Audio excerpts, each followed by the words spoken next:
Not every monster comes from the shadows. These are the stories where the person you were rooting for was the one pulling the strings. Today, we're counting down 10 shocking films, ranked from least to most intense. These are 10 horror films where the twist didn't just break the characters, they broke the audience. Valentine. At a junior high school Valentine's Day dance in 1988 San Francisco, Jamie Blank's 2001 slasher opens on a boy named Jeremy Melton, an outcast who works up the courage to ask four popular girls to dance. Three of them, Shelley, Lily, and Paige, reject him cruelly. The fourth, Kate, tells him maybe later. A fifth girl, Dorothy, who is insecure, slips away with Jeremy beneath the bleachers, where the two of them kiss. When a group of bullies discover them together, Dorothy tells them Jeremy attacked her. The boys drag Jeremy out, strip him, and beat him in front of the entire school. His nose bleeds heavily from distress. 13 years later, the five women are in their 20s living in San Francisco when people in their orbit begin dying. Shelley is found murdered in a medical school anatomy lab. Lily is killed at an art gallery. Paige is drowned in a hot tub. Each crime scene carries a Valentine's Day card signed with the initials JM. The killer wears a cherub mask and a suit, and a key detail surfaces. He bleeds from the nose when agitated. The women suspect Jeremy Melton has returned. Suspicion also falls on Dorothy's new boyfriend, a man named Adam Carr, played by David Boreanaz, who appears charming and emotionally available to Kate. At Dorothy's Valentine's Day party, Dorothy is found wearing the killer's mask and is shot dead, appearing to close the case. Kate and Adam settle together on a couch, waiting for police to arrive. As Kate rests against Adam's chest, a drop of blood falls onto her cheek. The camera pulls up slowly to reveal Adam's nose bleeding, the same involuntary tell Jeremy Melton carried from childhood. The screen cuts to black. Jeremy Melton wore his victimhood like a Cupid mask, innocent on the surface, and pointed straight at everyone who let him bleed. My Bloody Valentine 3D. Patrick Lucier's 2009 remake opens on Valentine's Day, 1997, in the small mining town of Harmony, where an explosion tears through the Hanniger mine. 6 workers are trapped underground. When rescuers finally reach them, 5 of the miners are dead, killed by pickaxe. The sole survivor, Harry Warden, is pulled out in a coma. Investigation reveals Warden murdered the other miners to conserve the remaining oxygen. Tom Hanniger, son of the mine's owner, is blamed for the explosion itself. He failed to vent the methane lines that caused the collapse. 1 year later, Harry Warden wakes from his coma, slaughters 22 people inside the hospital where he is being held, then makes his way back to the mine where a group of teenagers are holding a party. He kills several of them before sheriff's deputies shoot him. The only survivors are Tom, his girlfriend Sarah, their friend Axel, and Axel's girlfriend Irene. 10 years later, Tom returns to Harmony following the death of his father to sell the Hanniger mine. He finds that Sarah has married Axel, who is now the local sheriff. On Valentine's Day, the killings begin again. A figure in full mining gear and a gas mask begins murdering residents of Harmony, and Tom is immediately suspected. As the body count climbs, Tom insists he is being framed, pointing suspicion toward Axel. The investigation pulls in every direction until the film's climax, when flashbacks confirm what the evidence has been quietly building toward. Tom Hanniger is the killer. He developed a severe psychological split after surviving Harry Warden's attack and has been committing the murders without conscious awareness of his own actions.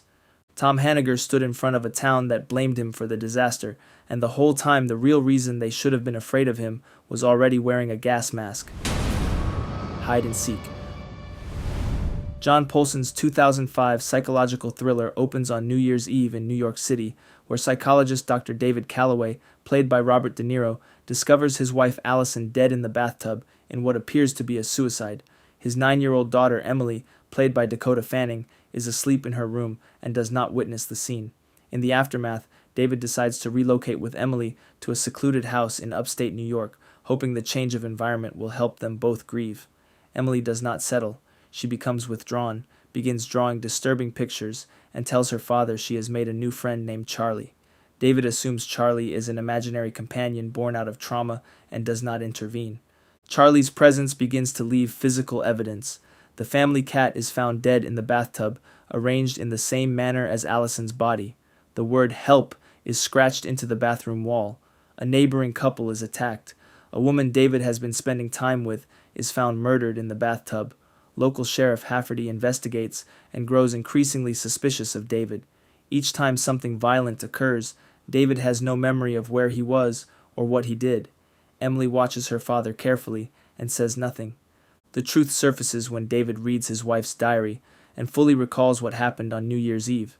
He had followed Allison from the party and caught her with another man. Charlie is not Emily's imaginary friend. Charlie is David, a dissociative alternate personality that formed around his rage and murdered Allison that night. Emily knew the entire time. Once David realizes what he is, Charlie takes over completely. He murders Sheriff Hafferty, then pursues Emily through the house. David's colleague Catherine arrives and shoots Charlie, killing him. The final shot shows Emily's drawing of herself with two heads. David Calloway presented himself to his daughter, his neighbors, and his therapist as a man undone by grief, and Charlie had been using that grief as a door the entire time. The Uninvited. The Guard Brothers' 2009 psychological horror film opens with teenage Anna Ivers, played by Emily Browning, being discharged from a psychiatric institution after 10 months of treatment following her mother's death in a boathouse fire. Anna tells her psychiatrist she still has no memory of the night her mother died, though recurring nightmares continue to plague her. Her father, Stephen, a successful author, collects her and brings her back to their isolated coastal home, where Anna discovers that Rachel Summers, her mother's former live-in nurse, is now her father's girlfriend and has moved into the house. Anna reunites with her older sister Alex, and the two immediately bond over their shared suspicion of Rachel. Anna and Alex begin investigating Rachel's past, eventually concluding she is actually a woman named Mildred Kemp, a nanny who murdered the children she cared for after becoming obsessed with their widowed father. They find what they believe is evidence of Rachel's guilt and attempt to convince Stephen, who dismisses them. Rachel sedates Alex during one confrontation and sedates Anna on another occasion, putting her to bed. Anna sees Alex standing in the doorway holding a knife before losing consciousness. Matt, Anna's boyfriend, who claimed to have witnessed something the night of the fire, is found drowned, his back broken. Anna goes to the local police, but they disbelieve her and call Rachel to collect her. In the film's final act, Stephen reveals the truth to Anna. Alex has been dead since the night of the boathouse fire. Anna set the fire herself, killing both her mother and her sister, and her mind constructed Alex as a living companion to shield her from that reality. Rachel was not Mildred Kemp.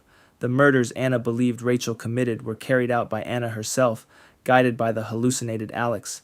Anna is returned to the psychiatric institution. She arrived home certain she was the only one who could see the monster in the house, and she was right. She just had the wrong mirror. The Ward. John Carpenter's 2010 psychological horror film opens in rural Oregon in 1966, where a young woman named Kristen, played by Amber Heard, is arrested after setting fire to an abandoned farmhouse. She has no explanation for what she did. She is committed to the North Bend Psychiatric Hospital and placed in a ward with 4 other young women, Emily, Sarah, Zoe, and Iris. The ward is locked, the staff is controlling, and Kristen's attending physician, Dr. Stringer, played by Jared Harris, begins sessions with her almost immediately. On her first night, Kristen sees something in the corridor that the staff refuse to acknowledge. The other patients warn her to stay quiet and stop asking questions. One by one, the girls begin to disappear. Iris is killed by transorbital lobotomy, administered by a deformed figure moving through the ward at night. Sarah is killed next. Zoe is killed off-screen. Kristen finds a sketch Iris drew of the attacker with a name written beneath it, Alice Hudson, a former patient of the ward. Kristen digs further and uncovers that Alice was killed by the other girls in the ward after she repeatedly hurt them. Now Alice's ghost is returning to take revenge on each of them. Kristen fights back, eventually appearing to destroy Alice in a prolonged chase through the hospital. Dr. Stringer then sits Kristen down and delivers the film's central revelation. There is no Kristen. There is no Emily, Sarah, Zoe, or Iris. All 5 girls are dissociative personalities that fractured from a single patient, Alice Hudson herself, after Alice committed violent acts she could not psychologically absorb. The personalities hunted each other as Alice's mind fought to reclaim itself. As each personality is destroyed, Alice moves closer to the surface. The final shot shows Kristen's eyes snapping open as Alice walks free. Every girl in that ward was a piece of the same shattered person, and the monster they were all running from was the one who built them. Dead silence. James Wan's 2007 horror film opens in the present day as newlyweds Jamie and Lisa Ashen receive an anonymous package at their apartment containing a ventriloquist doll named Billy. Jamie leaves to pick up dinner and returns to find Lisa dead, her body mutilated and her tongue removed.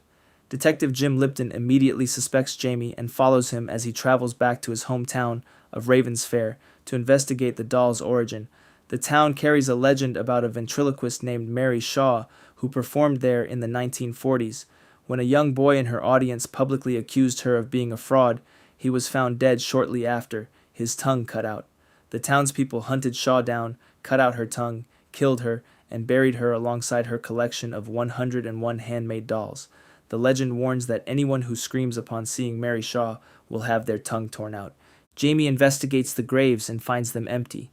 He visits his estranged father Edward, who is elderly and wheelchair-bound, and meets Edward's young wife Ella for the first time.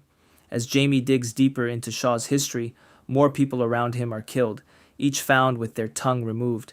Detective Lipton continues to pursue Jamie through every lead, growing more suspicious as the body count rises. Jamie traces Shaw's remaining dolls and attempts to destroy them, burning down the theater where she once performed. When Jamie returns to his father's house, he approaches Edward in his wheelchair and discovers his father's back has been hollowed out and replaced with a wooden shaft, the construction used inside ventriloquist dummies. Edward has been dead for some time. Ella steps forward. She is revealed to be Mary Shaw's perfect doll, a human being Shaw successfully transformed before her death, and Shaw has been operating Edward's corpse as a puppet to lure Jamie home. Lightning flashes briefly behind Ella's face, revealing Shaw's ghost controlling her completely. Mary Shaw was buried by the town as the villain of Ravens Fair, but she came back as the one thing nobody thinks to suspect, the quiet woman standing loyally at a dying man's side. Hellraiser, Inferno. Scott Derrickson's 2000 direct-to-video horror film opens in Denver, Colorado, where Detective Joseph Thorne, played by Craig Sheffer, is established as a man who operates entirely outside the boundaries of the job he holds. He steals drug evidence from crime scenes, uses those drugs recreationally, cheats on his wife regularly, and frames an innocent man to close a case while his partner Tony watches helplessly. Thorne is also brilliant with puzzles, and when he is called to investigate a ritualistic murder scene, he finds a familiar ornate box among the victim's belongings. He solves the lament configuration alone that night in his hotel room. Shortly after, the hallucinations begin. Mutilated women, eyeless creatures, and corridors that lead nowhere rational. Thorne is assigned to hunt a serial killer known only as the Engineer, who leaves a child's severed finger at every crime scene. The investigation pulls Thorne through a widening circle of violence as people connected to him begin dying. His partner Tony, his drug dealer, women he has been involved with, and eventually his own parents in a nightmare sequence from which he cannot wake. Each time Thorne closes in on the Engineer, the case fractures further. The child whose fingers are being left at scenes is never found.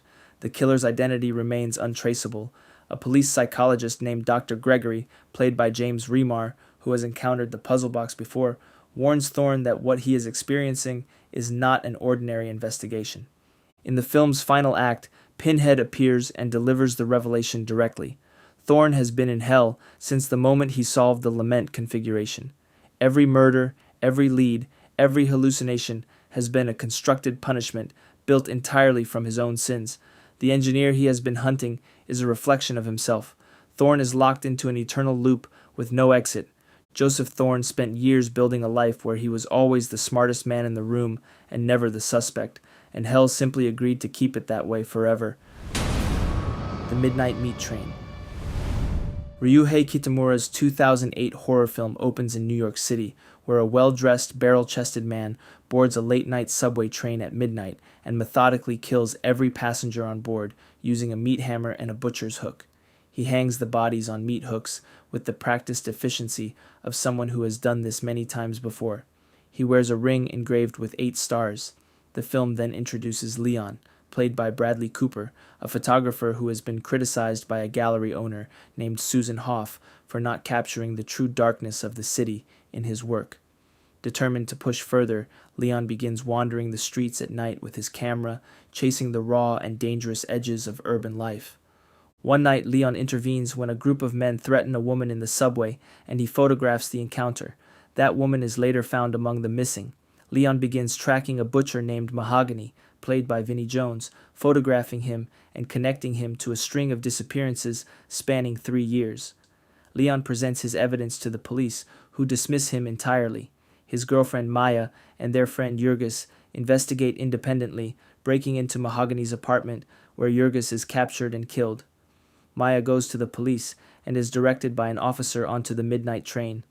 Leon arms himself with slaughterhouse knives, pulls on a butcher's apron, and boards the train to stop Mahogany. Leon and Mahogany fight violently through swinging human carcasses in the train's final car. Leon kills Mahogany, who grins in his dying moments and says only the word welcome. The train's conductor then appears and explains that ancient reptilian creatures have always lived beneath the city and must be fed nightly. He rips out Leon's tongue and tells him that by killing the butcher, Leon has inherited the role. The final scene shows Leon boarding the midnight train wearing the butcher's ring. Leon rode into the darkness looking for the perfect shot, and the city decided he was exactly what it had been looking for. The perfection. Richard Shepard's 2019 Netflix horror film opens with Charlotte Wilmore, played by Allison Williams, a former cello prodigy who abandoned her place at the prestigious Bachoff Academy in Boston years earlier to care for her terminally ill mother. Following her mother's death, Charlotte contacts her old mentor Anton, the academy's director, and travels to Shanghai, where Anton is holding auditions for a new student. There she meets Elizabeth, known as Lizzie, played by Logan Browning, the talented cellist who took Charlotte's place at Bachoff and became Anton's celebrated star pupil. The two women connect immediately, spend a night dancing and drinking, and return to Lizzie's hotel room together. The following morning, Charlotte offers Lizzie pills she describes as ibuprofen for her hangover. The two set out on a trip through rural China by bus. As the journey continues, Lizzie becomes violently ill, vomiting and seeing insects crawling beneath her skin. Charlotte has been mentioning bugs throughout the morning, planting the suggestion in Lizzie's already chemically altered mind. The pills were not ibuprofen. They were medication from Charlotte's late mother, capable of inducing hallucinations. Convinced the infestation will spread unless stopped, Lizzie takes a meat cleaver and severs her own hand. The film then rewinds and reveals what Charlotte's plan actually was. Anton has been running a sexual abuse ring through the academy for years, exploiting his students under the guise of artistic discipline. Charlotte recognized a tattoo on Lizzie's back that identified her as one of Anton's victims. Charlotte knew Lizzie would never leave Anton voluntarily. Lizzie, initially furious, eventually understands. The two women conspire together and return to the academy. Lizzie poisons Anton's associates during a recital. She and Charlotte kill Anton's wife Paloma, then overpower Anton himself, leaving him with his eyes and mouth stitched shut and no fingers left to play. Charlotte returned to Bachoff looking every bit the devoted former student, and not one person in that academy thought to ask what a woman with nothing left to lose had actually come back to do. Eden Lake.